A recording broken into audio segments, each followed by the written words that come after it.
हरियाणा में लोकसभा चुनावों को लेकर जहां सभी दलों के नेता चुनाव प्रचार प्रसार में लगे हुए हैं, वहीं सोनीपत लोकसभा सीट से भाजपा के लोकसभा प्रत्याशी मोहनलाल बड़ौली ने भी अपना चुनाव प्रचार तेज कर दिया है। बात अगर भाजपा उम्मीदवार के आज के प्रचार की करें तो बता दें कि बुधवार को मोहनलाल बड़ौली सफीदो विधानसभा के दर्जनों गांव के कार्यक्रमों में शिरकत करेंगे। हालांकि सफीदो विधानसभा के गांव रोजला में बड़ौली ने संबोधित भी किया, साथ ही लोगों से अपने पक्ष में वोट मांगने की अपील की। और जिस प्रकार से पूरे देश में विकास के काम हुए, पूरे देश में सड़कें बनी तो पूरे देश में बनी, प्रत्येक जिले को नेशनल हाईवे से जोड़ने का काम हुआ है। और नेशनल हाईवे जब देश में बढ़े तो जींद जिले में भी 8 नेशनल हाईवे आपको मिले। जींद जिले में बहुत सारे विकास के काम हुए। और जिस प्रकार की ये सरकार है, गरीब की योजनाओं का लाभ गरीब के घर तक पहुंचाने का जो काम किया, जहाँ 11 करोड़ किसानों को किसान सम्मान निधि देने का काम किया, वहीं देश के 80 करोड़ लोगों को भी 5 वर्ष तक मुफ्त राशन देने की योजना देश के प्रधानमंत्री नरेंद्र मोदी ने चलाने का काम किया है।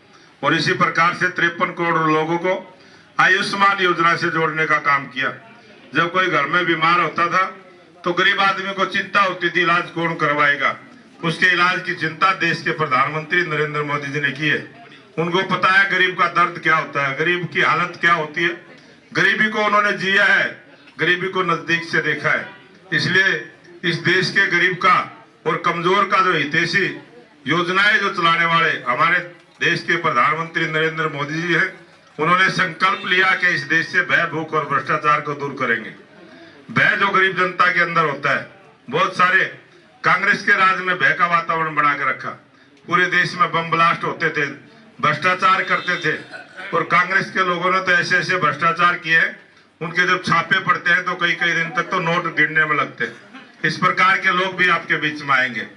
और भूख का जो जिस समय कोरोना काल का समय आया था, जिस समय काम धंधे बंद हो गए थे, उस समय देश के प्रधानमंत्री जी ने योजना शुरू की थी कि कोरोना काल में मुफ्त राशन देने की योजना चालू की थी।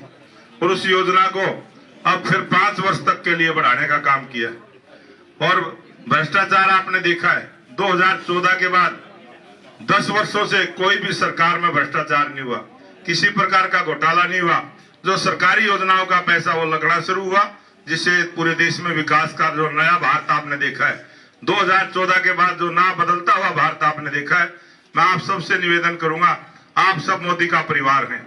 एक बार जोश के साथ बोलेंगे, ये है मोदी का परिवार, ये है मोदी का परिवार। जोश के साथ बोले, ये है मोदी का परिवार, ये है मोदी का परिवार। और अब की बार 400 पार, अब की बार 400 पार, अब की बार 400 पार। और तीसरी बार मोदी सरकार, तीसरी बार मोदी सरकार, तीसरी बार मोदी सरकार, ये तीसरी बार मोदी सरकार।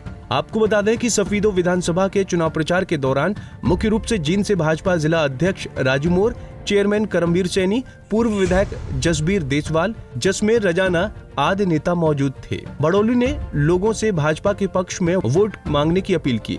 वहीं मोहनलाल बड़ौली सफीदो के कई गाँव में जाकर जनता से समर्थन मांगेंगे। जींद से अमनदीप पिलानिया, पंजाब केसरी टीवी। हमसे जुड़े रहने के लिए हमारे YouTube चैनल को सब्सक्राइब करें और नई वीडियो की नोटिफिकेशन के लिए बेल आइकॉन को दबाएं। अगर आप ये वीडियो Facebook पर देख रहे हैं तो लाइक जरूर करें और ज्यादा से ज्यादा शेयर करें। धन्यवाद।